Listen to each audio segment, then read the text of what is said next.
सबसे पहले तो मैं यही कहना चाहूंगा कि अगर हम कोविड-19 की करंट सिचुएशन की बात करें, एक हद तक ये कहना गलत नहीं होगा कि एक टाइप ऑफ पैनिक जो है वो जनता में है, एक टाइप की घबराहट है। और इस घबराहट के कारण लोगों ने कई इंजेक्शन अपने घर पे रखने शुरू कर दिए हैं। रेमडेसिविर जैसे इंजेक्शन की होर्डिंग शुरू हो गई है, ऑक्सीजन सिलेंडर्स की होर्डिंग शुरू हो गई है, जिससे शॉर्टेज भी हो रही है और एक टाइप का अननेसेसरी पैनिक किया जा रहा है। तो सबसे पहले तो मैं यही कहूंगा कि हमें ये समझना चाहिए कि जो कोविड-19 इन्फेक्शन है, ज्यादातर ये एक मामूली इन्फेक्शन है। 85 to 90% जो लोग हैं, इनमें ये एक आम बुखार, जुकाम, नजला, गले में खराश, बॉडी एक्स टाइप की इन्फेक्शन ही होती है। इसमें ना ऑक्सीजन की जरूरत पड़ती है, ना रेमडेसिविर की जरूरत पड़ती है, ना ज्यादा दवाइयों की जरूरत पड़ती है। बुखार की आप गोली लें, जुकाम नजले की दवाई लें, अपने घरेलू नुस्खे करें, भाप लें, योगा करें, इसी से आप ठीक हो जाएंगे। और आपको ना ऑक्सीजन घर में रखने की जरूरत है, ना रेमडेसिविर इंजेक्शन रखने की जरूरत है, और आप आराम से हफ्ते 10 दिन में ठीक हो जाएंगे। हाँ, 10 से 15% ऐसे लोग हैं जिनमें सीवियर इन्फेक्शन हो सकती है, और उन लोगों में ऑक्सीजन और दवाइयों की जरूरत पड़ सकती है, जिसमें स्टेरॉइड्स भी हैं, रेमडेसिविर भी है, कभी कभी हम प्लाज्मा भी देते हैं। और 5% से कम ऐसे मरीज होते हैं जिनको ज्यादा तेज दवाई देने की जरूरत पड़ती है या वेंटिलेटर की जरूरत पड़ सकती है।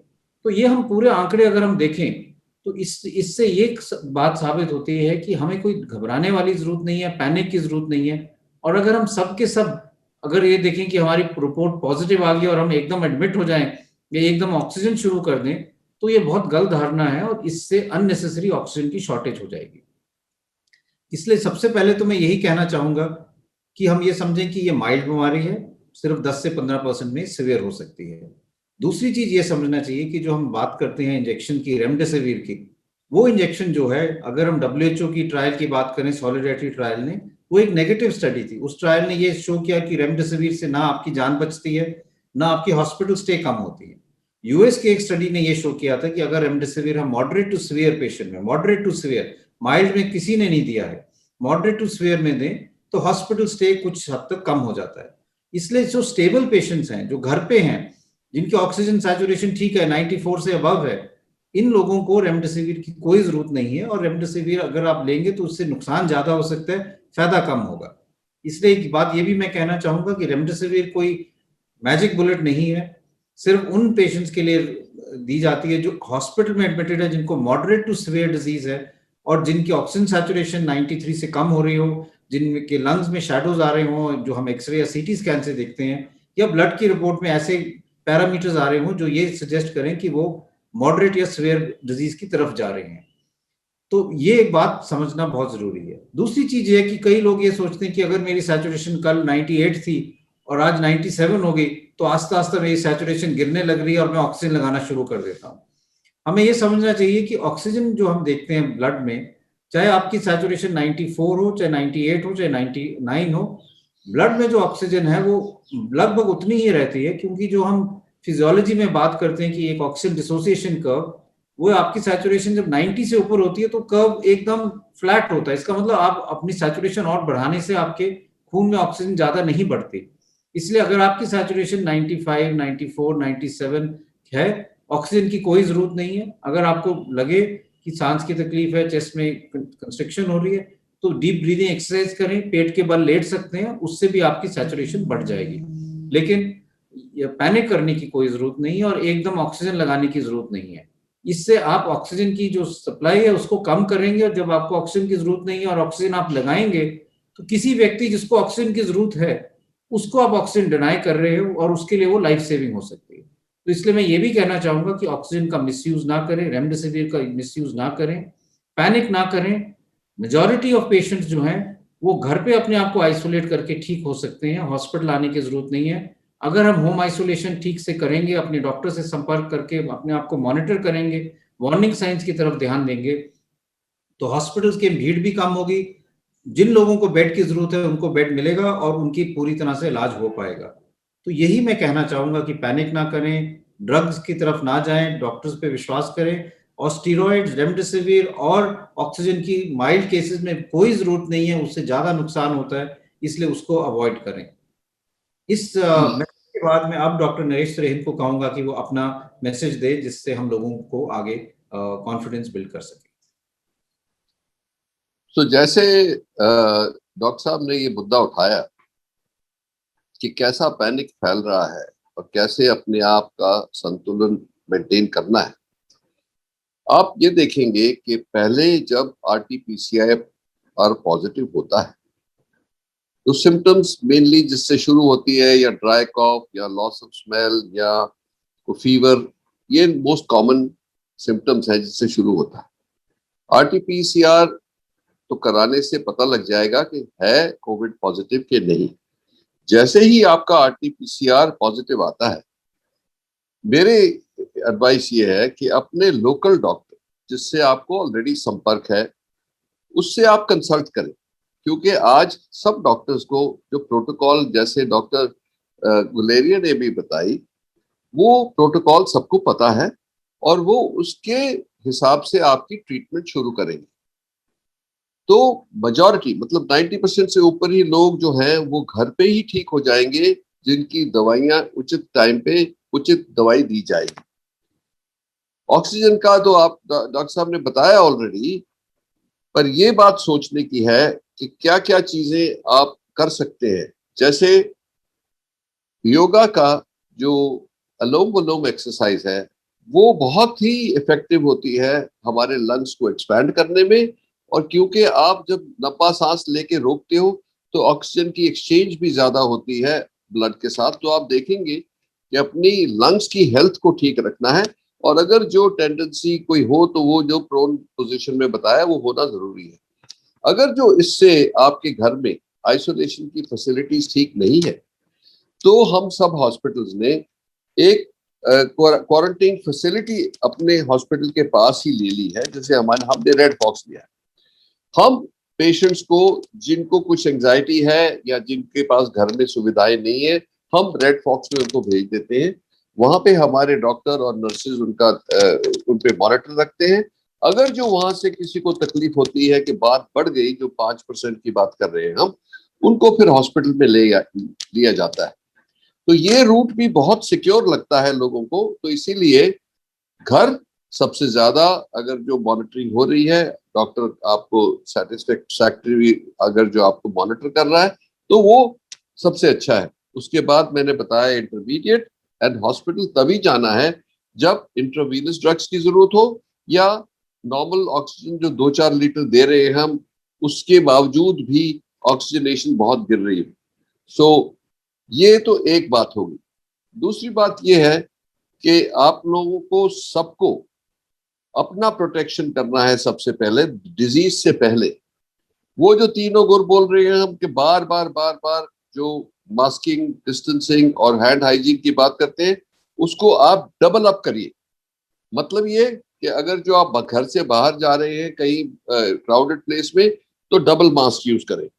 N95 है तो N95 और एक वो जो उसके ऊपर एक सर्जिकल मास्क।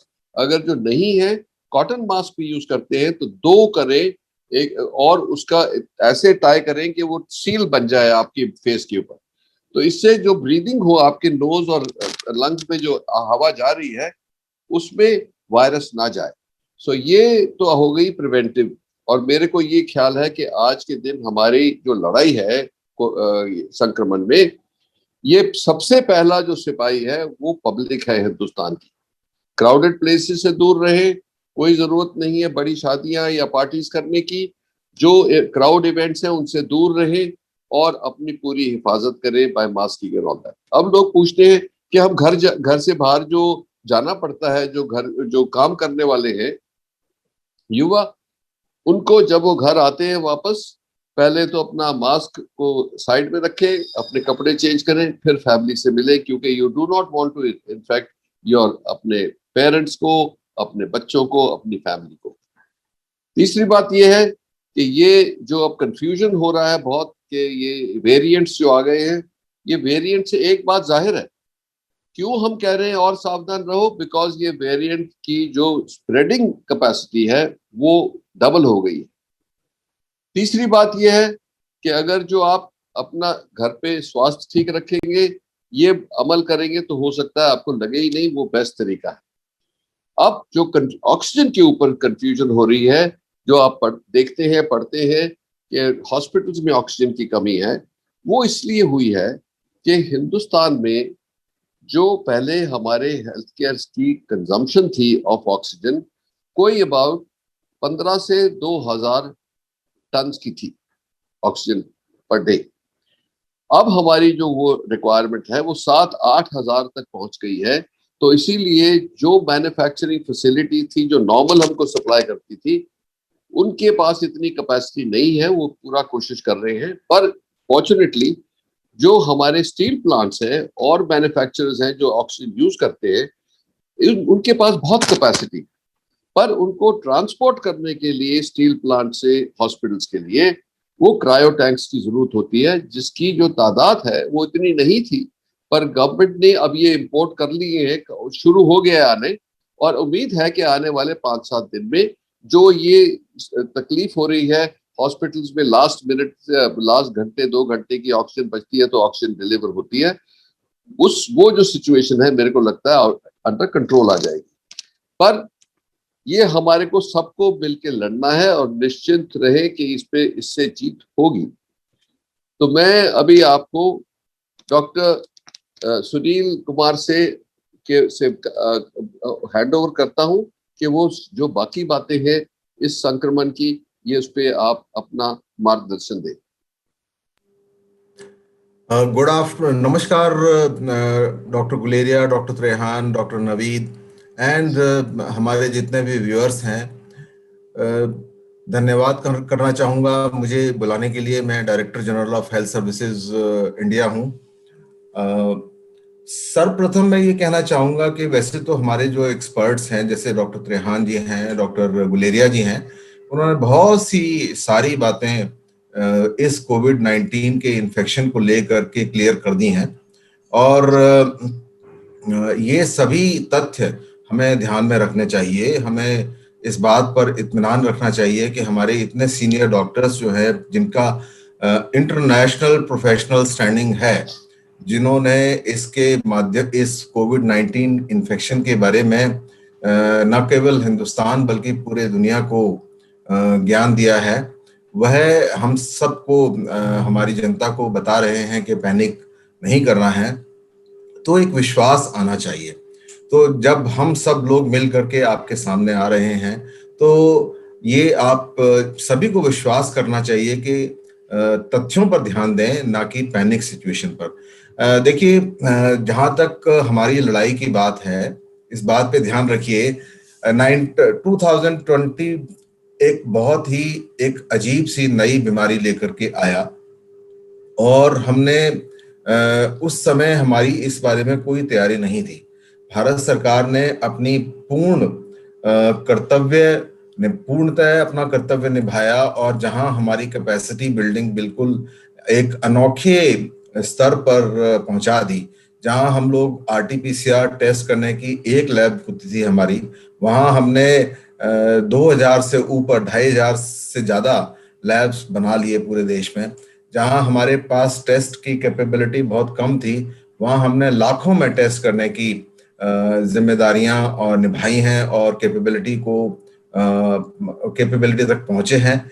जहां हम अपने PPE किट्स के बारे में बात करें, जहां हम अपने मास्क के बारे में बात करें, तो जहां हमारे बेड्स की बात करें, जो हमारे जो हॉस्पिटल बेड्स होते हैं या कोविड केयर सेंटर्स होते हैं, जिनमें हम सिर्फ माइल्ड केसेस को एडमिट करते हैं, या हमारे जो ट्रैकिंग टेस्टिंग जो कैपेबिलिटीज होती हैं, जो टेस्ट में पॉजिटिव आते हैं और एसिम्प्टोमेटिक, या वो बहुत ही घर में उनका इलाज किया जा सकता है, उनको ट्रैक करना, उनसे कांटेक्ट एस्टैब्लिश करना, उनके हालचाल पूछना, उनको सही सलाह देना bye personal contacts, through administration या थ्रू हेल्पलाइन। तो एक बहुत बड़ा सफर हमने पिछले साल तय किया, और देयरफॉर ये हमें विश्वास रखना चाहिए कि हमारी जो सरकार है, या हमारे जो भी स्टेप्स लेते हैं इस बारे में, वो बहुत कंक्रीट और साइंटिफिक स्टेप्स लेते हैं। हमारे यहाँ कई सारे ग्रुप बने हुए हैं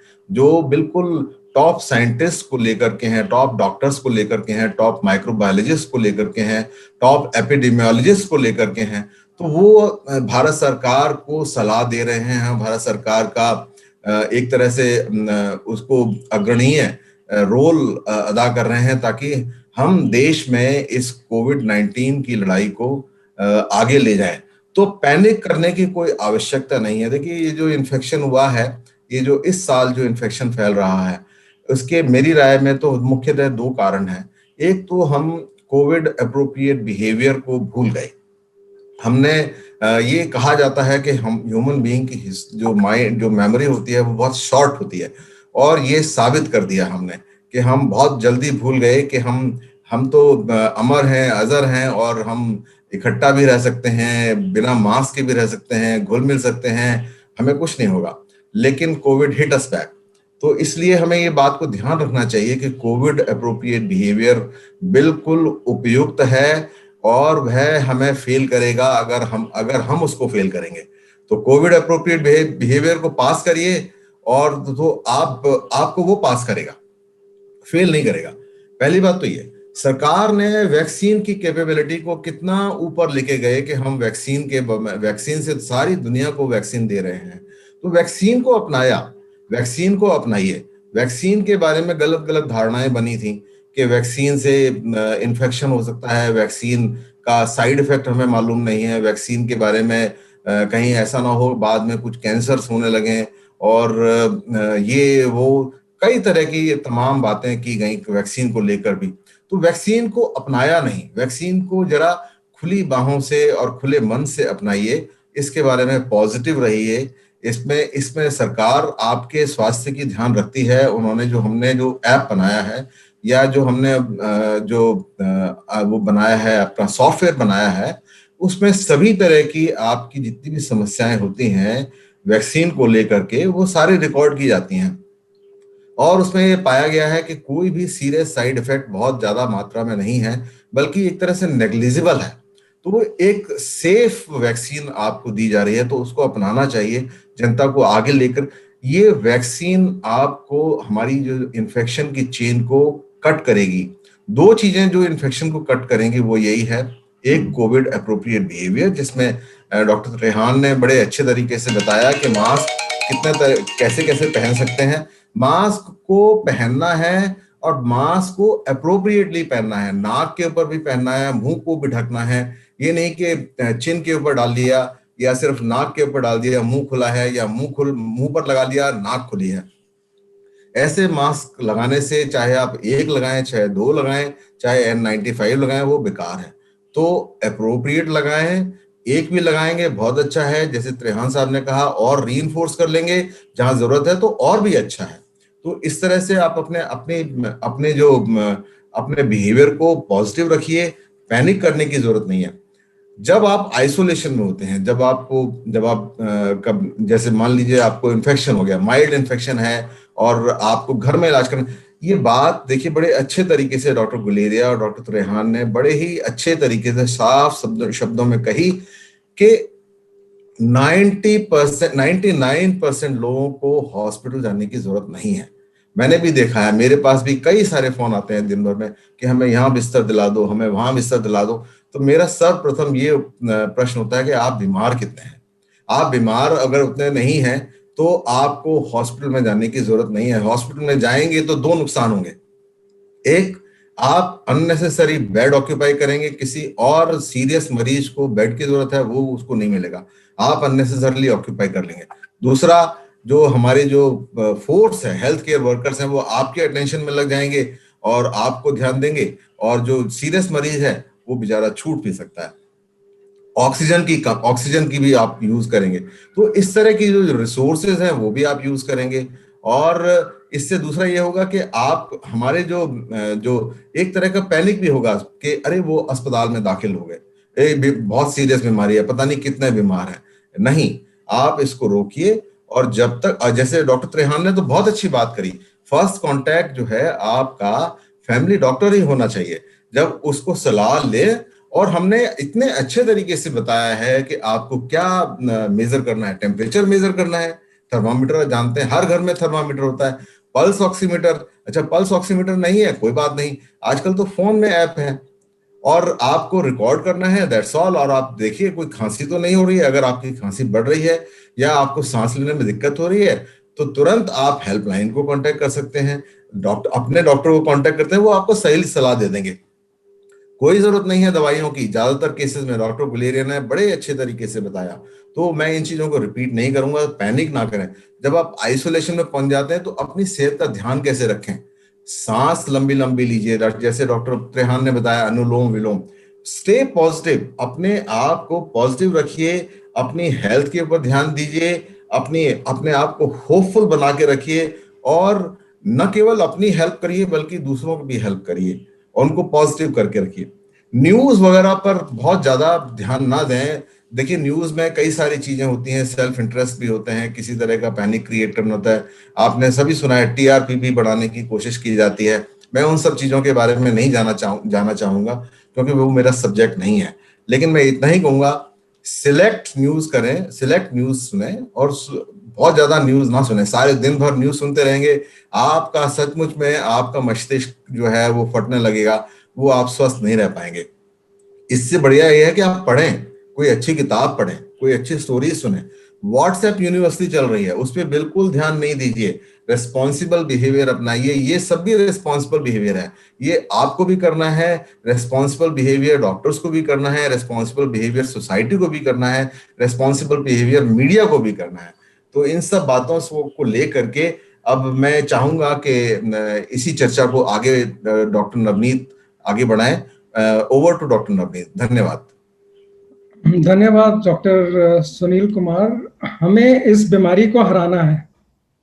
अगर हमें इस बीमारी को हराना है तो हमें हेल्थ केयर वर्कर्स को बचाना है। हमें हेल्थ केयर वर्कर्स इस टाइम बहुत पॉजिटिव हो रहे हैं। अब हम हेल्थ केयर वर्कर्स को बचाएंगे तो हेल्थ केयर वर्कर्स ही पेशेंट्स को बचा पाएंगे। जब पेशेंट्स बचेंगे, हेल्थ केयर वर्कर बचेंगे, तभी हम देश की इकोनॉमी को भी बचा पाएंगे। तो ये सब लिंक्ड है। इस सब को लिंक करने के लिए हमें ब्रेक द चेन, हमें नंबर ऑफ पेशेंट्स जो अब बहुत बढ़ गए हैं उसको घटाना है। हमें हमारा सिर्फ एक ही मकसद होना चाहिए, ब्रेक द चेन। हम इन नंबर्स को कैसे कम करें। अब इस नंबर को कम करने के लिए किसकी जिम्मेवारी है? इसके लिए सबकी जिम्मेवारी है। मीडिया की जिम्मेवारी है, डॉक्टर्स की जिम्मेवारी है, सरकार की जिम्मेवारी है, डिस्ट्रिक्ट एडमिनिस्ट्रेशन की जिम्मेवारी है, और पॉलिटिशियंस की जिम्मेवारी है, और उसके बाद जितने भी हम खुद लोग हैं, जितने भी आम जनता है, उसकी सबसे बड़ी जिम्मेवारी है। तो हम सबको इस जिम्मेवारी को निभाना है। अब इस जिम्मेवारी को कैसे निभाएं? 2020 में तो हमने इस पे बहुत बढ़िया से काम किया, बहुत बढ़िया से इसको बचाया, इतने सारे कैंपेन हुए, इतनी दवाइयां उपलब्ध कराई गई, इतनी ऑक्सीजन, इतने वेंटिलेटर, इतने बेड्स हमने क्रिएट किए, जिसके कारण आज हम कुछ हद तक उन चीज़ों को संभाल पाए हैं। अब हमारी जिम्मेवारी है कि हमें शहरों को और गांवों को बचाना है। मुझे अपने शहर को और मुझे अपने गांव को बचाना है। मैं अपने शहर को कैसे बचाऊंगा, मैं अपने गांव को कैसे बचाऊंगा, ये जिम्मेवारी मेरे शहर के ऊपर आती है। अब शहर में कौन होता है जी? डिस्ट्रिक्ट मजिस्ट्रेट होता है, डिस्ट्रिक्ट में पुलिस का अधिकारी होता है, और मेडिकल सुपरिटेंडेंट डॉक्टर्स का अधिकारी होता है। उसके बाद वरिष्ठ लोग होते हैं डिस्ट्रिक्ट के। तो ये सब मिलके अपना बैठें, हर रोज अपना डिस्ट्रिक्ट वॉर जोन बनाएं और देखें कि मेरे डिस्ट्रिक्ट में परसेंटेज पॉजिटिविटी रेट क्या है। आप देखें कि मेरे डिस्ट्रिक्ट का डिस्ट्रिक्ट पॉजिटिविटी रेट 5% से कम होगा तो वो डिस्ट्रिक्ट नंबर 1 है, और मैं अगर उसको 1% से कम रखूंगा तो वो तो बेस्ट है। तो मेरा एम है, मुझे अपने डिस्ट्रिक्ट का या अपने गांव का पॉजिटिविटी रेट टेस्ट में 1% से कम रखना है। तो अगर मैं 1% से कम रख पाऊंगा या मैं 5% से कम रखूंगा, तो जो मेरी मेहनत लगेगी तो मेरा डिस्ट्रिक्ट भी नंबर 1 रहेगा, मेरा इकोनॉमी भी अच्छी रहेगी, मेरे लोगों की जान भी नहीं जाएगी, और मेरे कोई पैनिक भी नहीं होगा। तो इसलिए हमें डिस्ट्रिक्ट को एक यूनिट बनाकर डिस्ट्रिक्ट को एम्पावर करके हमें आगे बढ़ना है। बिकॉज आज देखो दिल्ली में पॉजिटिविटी रेट 30%, बॉम्बे में एक दिन 26% था, लेकिन बॉम्बे में आज सीवियर रिस्ट्रिक्शन लगी तो 14% हो गया।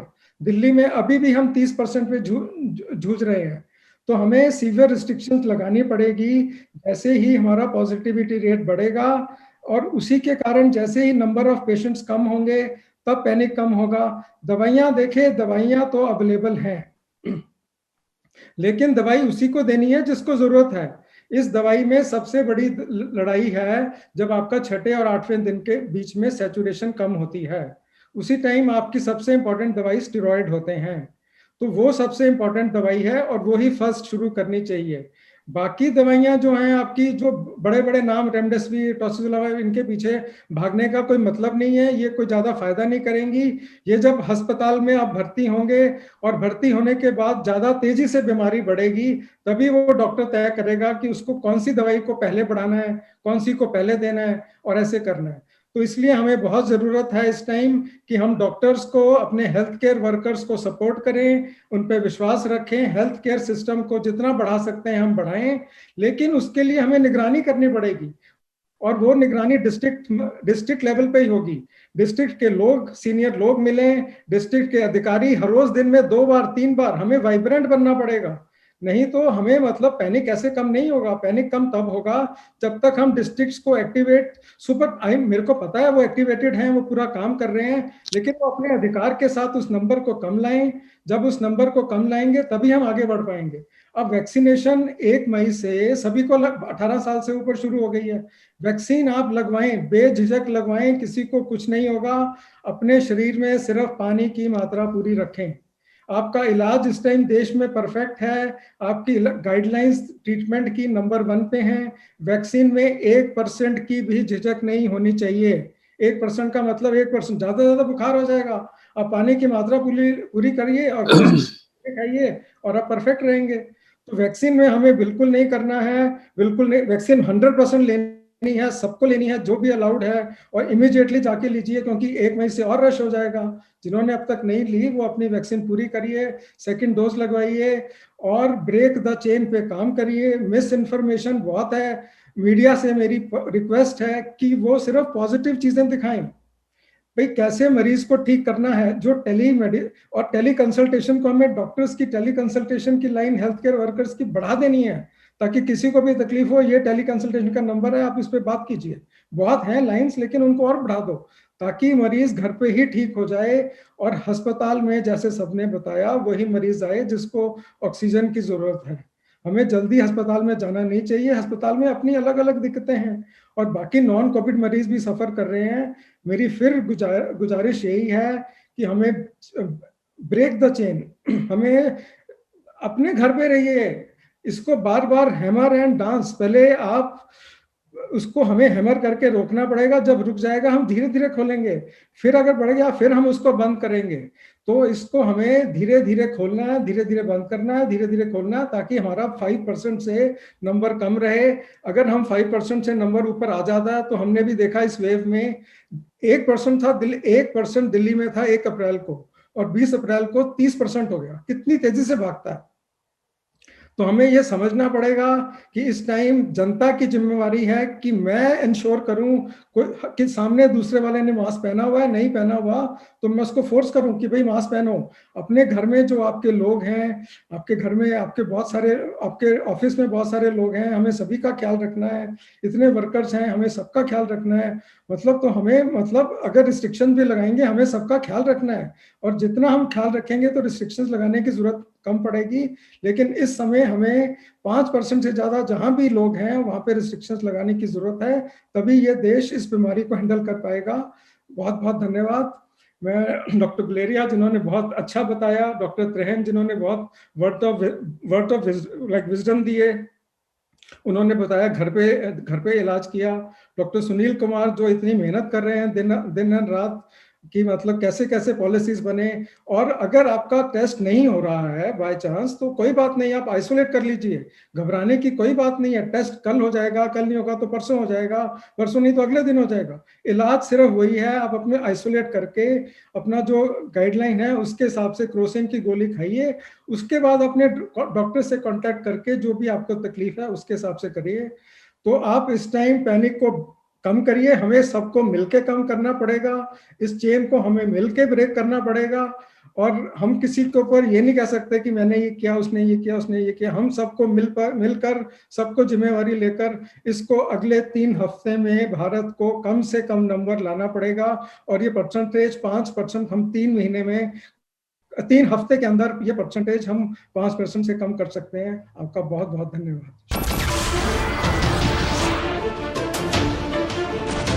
नमस्कार, मैं हूं मानक गुप्ता। अगर आपको हमारा ये वीडियो पसंद आया हो तो इसे लाइक और शेयर जरूर करें, और हाँ, हमें सब्सक्राइब और फॉलो करना ना भूलें ताकि आप देश और दुनिया की कोई खबर मिस ना करें। तो जुड़े रहिए हमारे साथ और देखते रहिए न्यूज़ 24।